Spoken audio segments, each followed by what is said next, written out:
Coming up on Studio G, holiday cheer and an organization gathering toys for children to enjoy this holiday season. Also, we hear from students around campus about graduation and even some of our very own reporters. Studio G starts right now.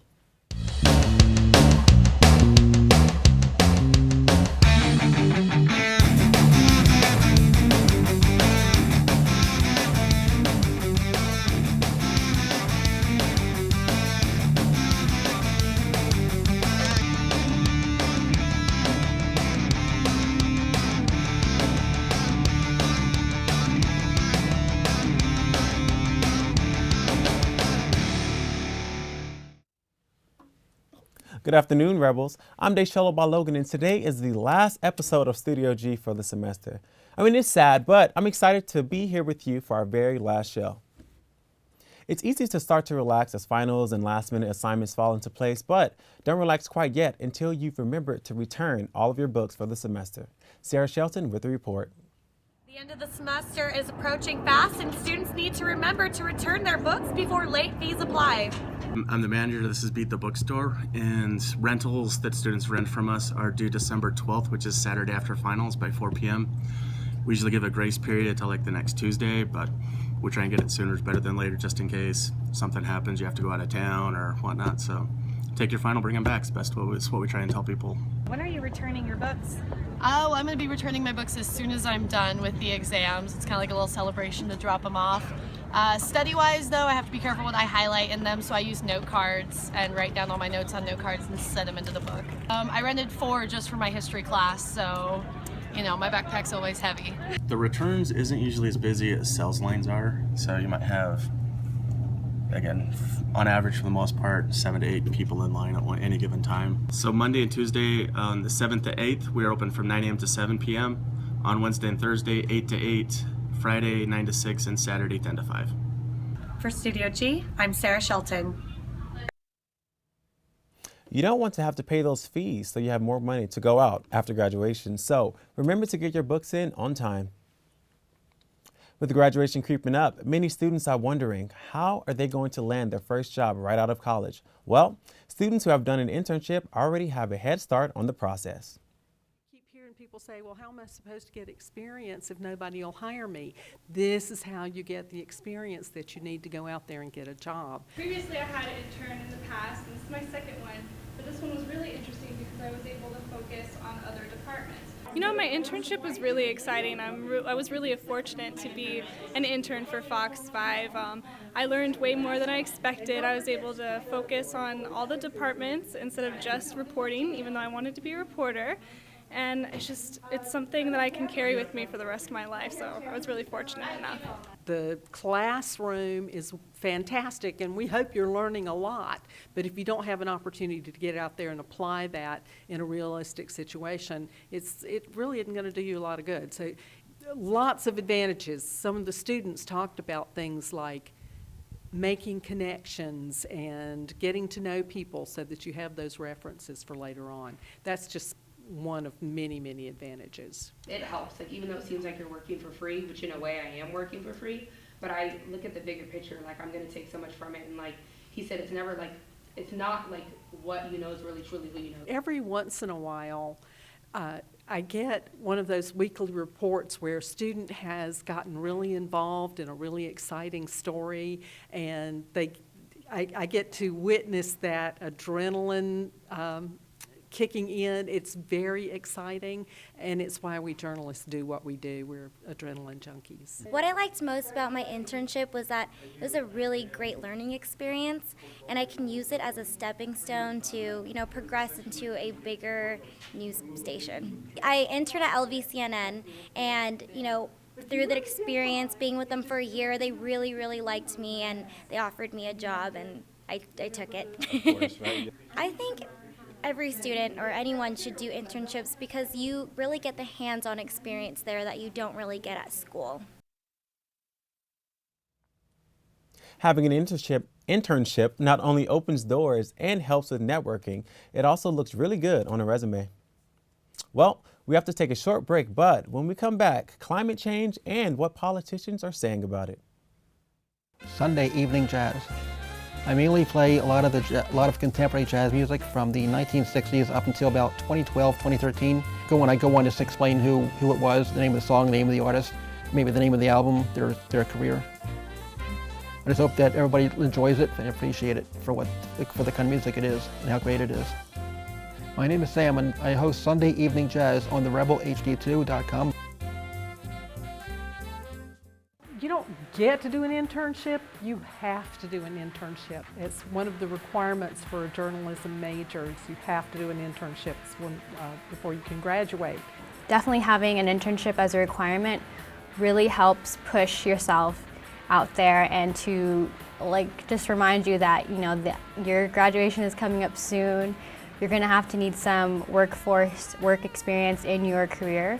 So it's really good to put yourself out there early on, and they tend to help students a lot more. So when you do a student internship, it really helps out a lot. Ever wonder what makes us, the Smurfs, so happy? The forest, of course. This is where we, along with the beautiful forest creatures, make our home with beautiful plant life, clean water, and endless adventures. It's a place to celebrate. So discover the forest with your family today. Visit discovertheforest.org to find a forest near you. Welcome back. We had to play the Smurfs commercial on our last show because everyone here loves that commercial. There was singing and everything. But on some more serious note, climate change is an issue all countries are concerned about. Whether it's rising sea levels or clouds of dense fog, the planet is not getting much help from its inhabitants. Cristina Figueres, the executive secretary of the UN Framework Convention on Climate Change, brought up a critical point to why countries are so interested in solving this problem. Why are 183 countries from whom we already have national climate change plans, why are they doing this? Frankly, none of them are doing it to save the planet. Let us be very clear. They're doing it for what I think is a much more powerful political driving force, which is for the benefit of their own economy. And I think that is really the story here. They have understood that this is actually in their own interest. There is nothing more powerful than you, me, or any country working in their own interest. And that is what we have here, which is fundamentally different from where we were 3 or 4 years ago. Many of the most powerful and political and business leaders from around the world met for a summit on climate change Monday in Paris. The leaders are hoping to come up with an international plan on limiting global warming. According to President Obama, it's a groundbreaking new initiative that will help accelerate the pace at which we develop and deploy affordable clean energy worldwide. Dr. Stephen Rowland, a professor of geology here at UNLV, has expressed his opinion on the matter. I think President Obama has done as much as he possibly can. We've known for at least 20 years that climate change is happening, that the Earth is getting warmer, and we've also known for about 20 years that human activity, namely the burning of fossil fuels and the emission of carbon dioxide, is a major contributor to that. The scientific community knows that, but it's been politically an extremely difficult concept to persuade people about. So we're fighting a political battle to make that case. I think it will happen because the alternative is a dire situation where we're going to have increasing higher levels of the ocean, low cities along the coastlines, for example, in Florida and New York and Bangladesh and elsewhere, are going to be flooded over the next century if we don't stop the melting of the ice cap in Greenland and Antarctica. So we're going to have to make adjustments. The sooner we start making adjustments, the better. The less the effects will be, the cheaper it will be, and the better it will be for everybody, all considered. So yes, it's going to happen. The question is whether it's going to happen sooner or later, and the sooner it happens, the better, in my opinion. Absolutely, we are the problem and we are the solution. Business leaders plan to invest in technology that will eliminate carbon emissions and slow the progression of global warming. As things heat up in the Middle East against ISIS, one unit in Syria that is combating ISIS has taken a whole new and very unique approach. There is a Kurdish unit based in northeast Syria that consists of all females, and not only are they in the middle of the action, they are on the front lines. So here is a member of the unit talking about ISIS. They think they're fighting in the name of Islam, says 21-year-old Tel Helden, and they believe if someone from Daesh is killed by a girl, a Kurdish girl, they won't go to heaven. So they're afraid of girls. Are some of the few forces that are actually fighting in Syria. And they say that they are short on supplies from other countries, so the help is much appreciated. They say that at the moment there is a little action on the front lines, but the plan is to push forward against ISIS. And if ISIS pushes back? If they do, she says, we won't leave one of them alive. The group is proving to be very effective as they recently aided to drive forces out of the town of El Hul. Keep up the good work, ladies. We have to take a short break, but when we come back, we'll see the U.S. Capitol Christmas tree and the toy drive that's spreading holiday cheer for many young children. We'll be right back.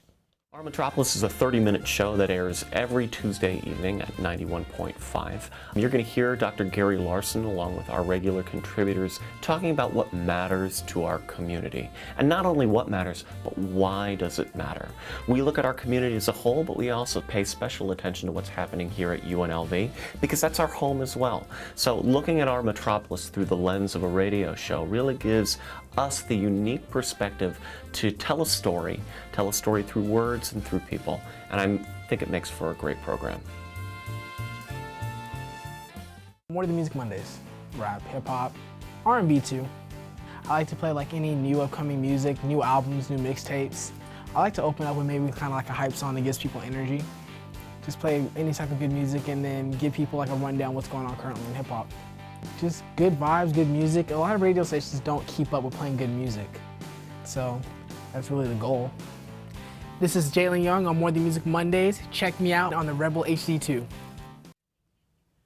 Welcome back to Studio G. Star Wars wouldn't be Star Wars without Princess Leia. I mean, who could forget her signature look? You know, buns and all. Now that Carrie Fisher is reprising her iconic role nearly 4 decades later, she says she was pressured to change to be more like Leia. And Brad Pitt talks about being superstar parents with Angelina Jolie. Here is your Hollywood Report. Carrie Fisher says the makers of the new Star Wars film, The Force Awakens, pressured her to look more like her character, Princess Leia. That meant losing more than 35 pounds. She tells Good Housekeeping UK she ate less and exercised more. The Force Awakens opens in 2 weeks. Eagles of Death Metal, the band playing in Paris during the deadly terrorist attacks, wants to help the victims' families. The band wants other artists to cover their song, I Love You All the Time, and donate the proceeds. It's unbelievable. Brad Pitt may be surrounded by famous faces in the new movie, The Big Short. At home, the father of 6 wanted to be surrounded by more kids. Pitt tells The Telegraph he and wife Angelina Jolie aimed to have 12 children, but stopped short when they reached the halfway mark. His flick, The Big Short, comes out later this month. Amy Schumer strips down for the 2016 Pirelli calendar. Shot by famed photographer Annie Leibovitz, the tire brand honored the comedian and 12 other women, including Serena Williams and Yoko Ono, for their outstanding professional, social, cultural, sporting, and artistic accomplishments. Fans apparently really want Kylie Jenner's signature pout. Her makeup lip kit sold out in minutes, but the reality TV star says more will be released before Christmas. I want it that way. Joe Manganiello dancing to the Backstreet Boys was one of the highlights of Magic Mike XXL. Apparently during his wedding to Sofia Vergara last week, Joe recreated the convenience store scene. How much for the Cheetos and water? Thrusting and all. No word if he used props.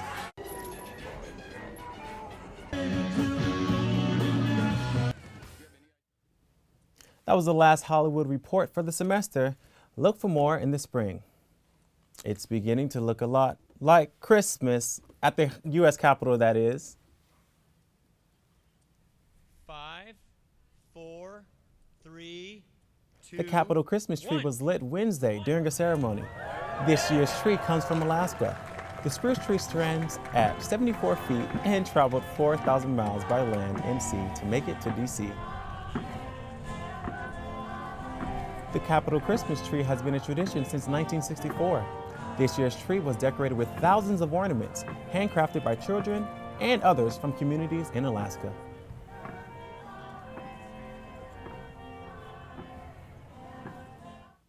With the holiday season upon us, it is the perfect time to pay it forward and help those in need.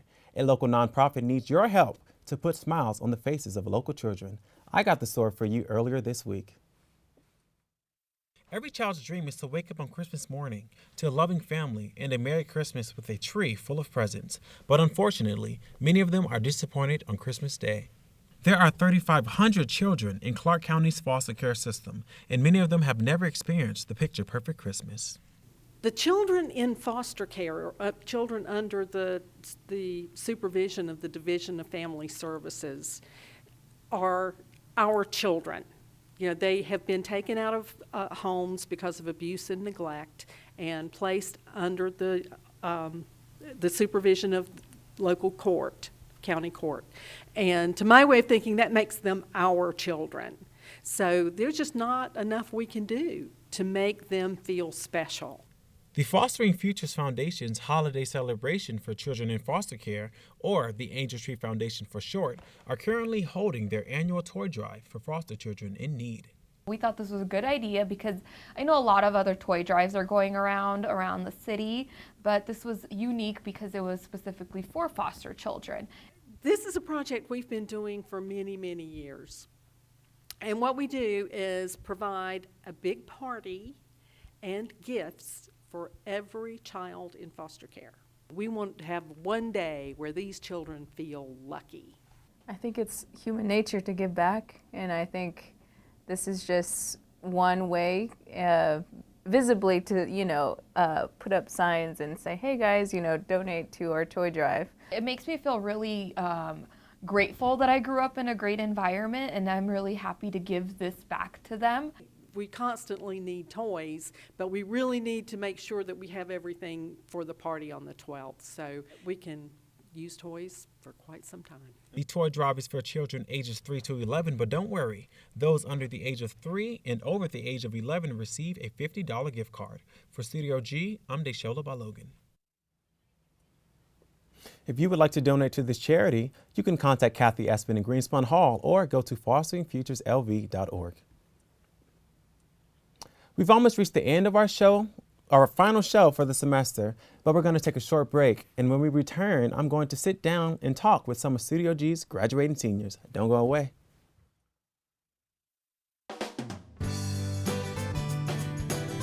Your community's farmers market. Welcoming, lively, friendly. A place where neighbors and friends come together to celebrate their community. With over 50 vendors, organic, sustainable, fresh produce are available just for you. Support and buy local at Fresh 52. The inability to breathe, snot pouring out of your nose, it's a real hairy business. As a firefighter, I'm a student of the weather, and I've noticed that there's a change that's occurred in the last several years. We're having many more large and damaging fires. Sometimes thousands of fires will occur.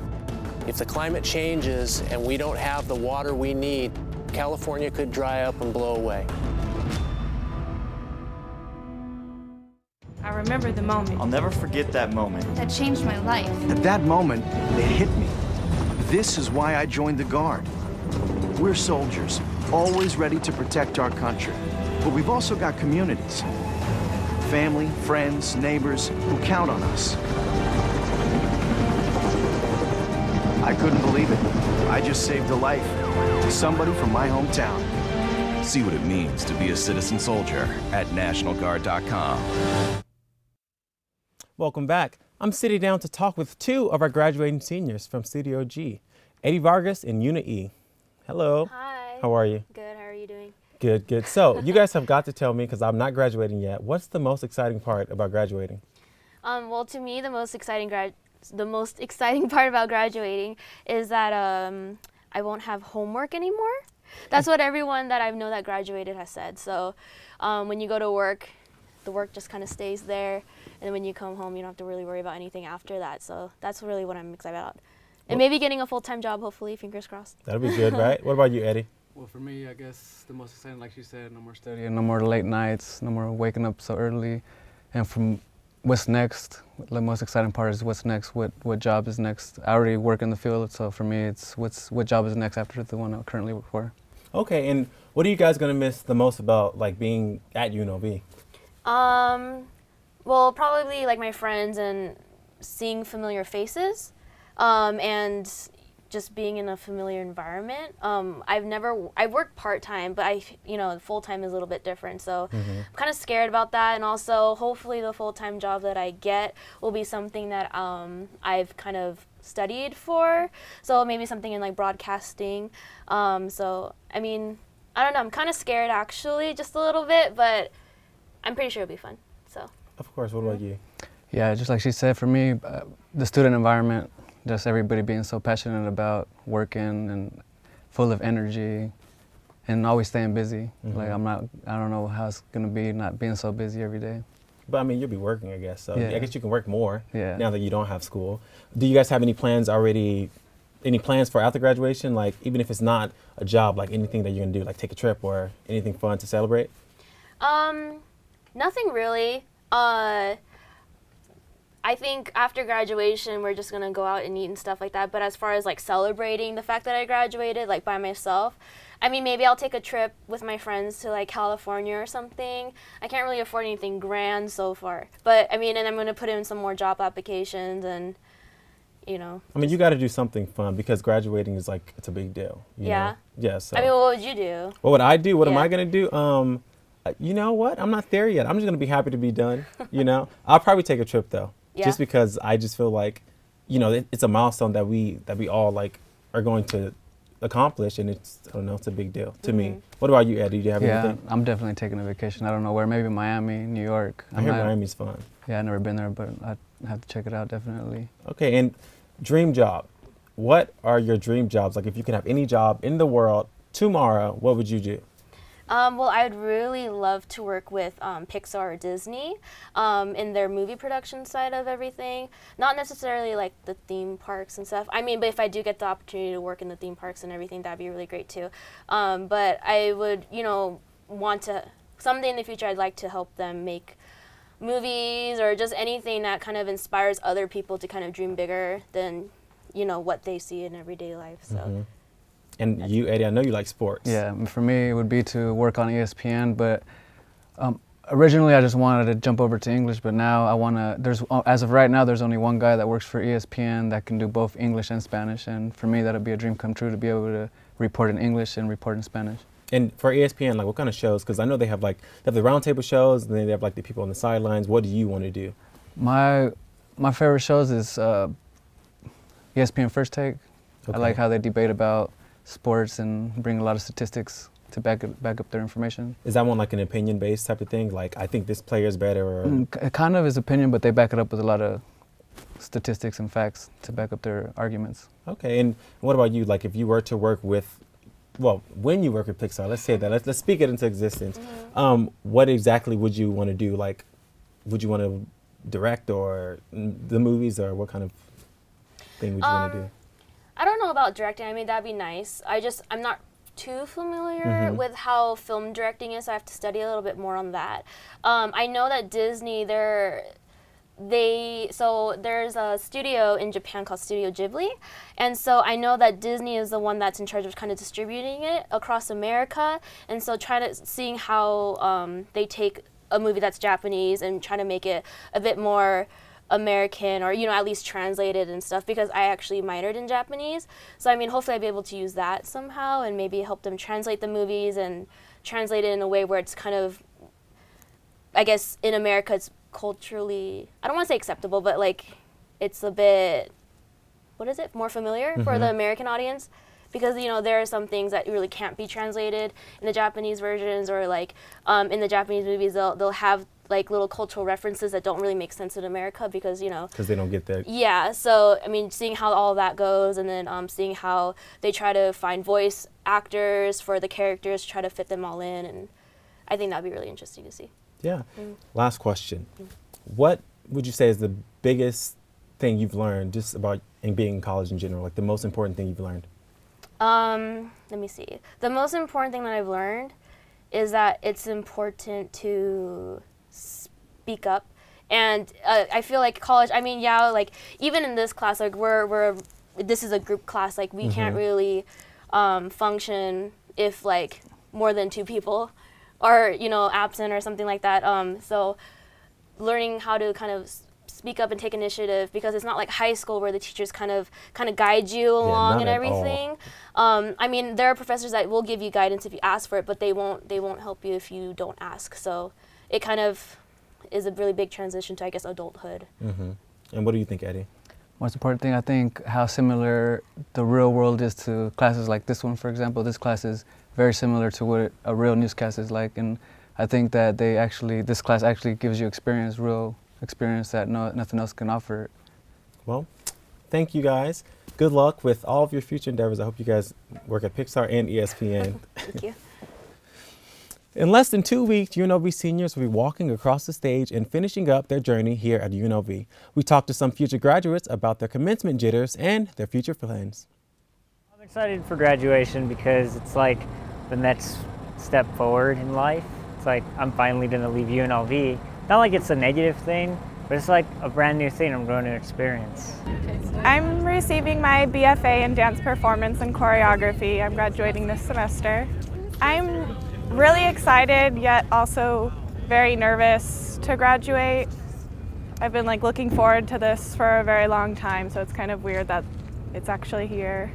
I'm not excited, but I'm just ready to get out of school. Yeah, of course, I'm stoked. I mean, I've worked for this for 5 years. Like, it's time for me to get out of here and start my career. So obviously, I'm excited.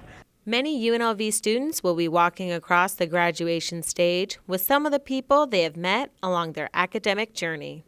Yeah, I'm walking with one of my best friends and a lot of my sorority sisters, so it's going to be a really fun occasion, and all my family will be there. Yeah, I'm going to be graduating with a lot of the friends that I've, met over the years.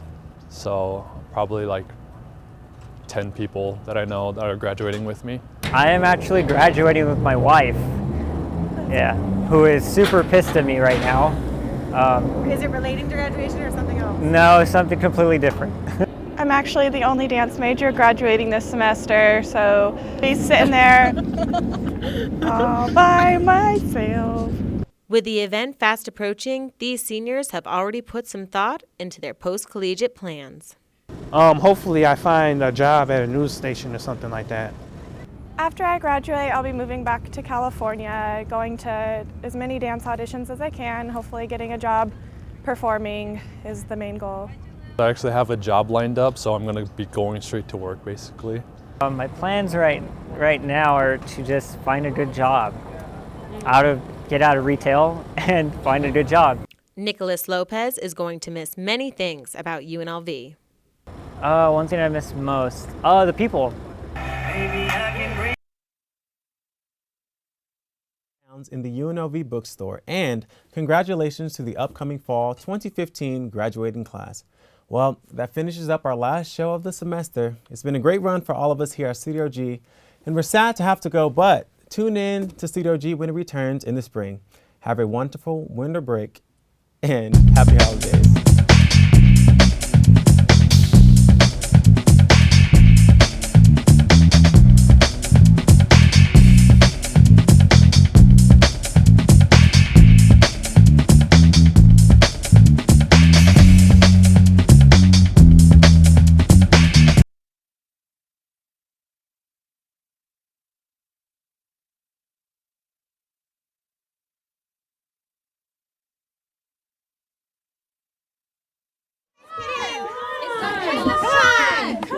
Guys, get in the shot. Get in or we look dumb like we come here to nobody. I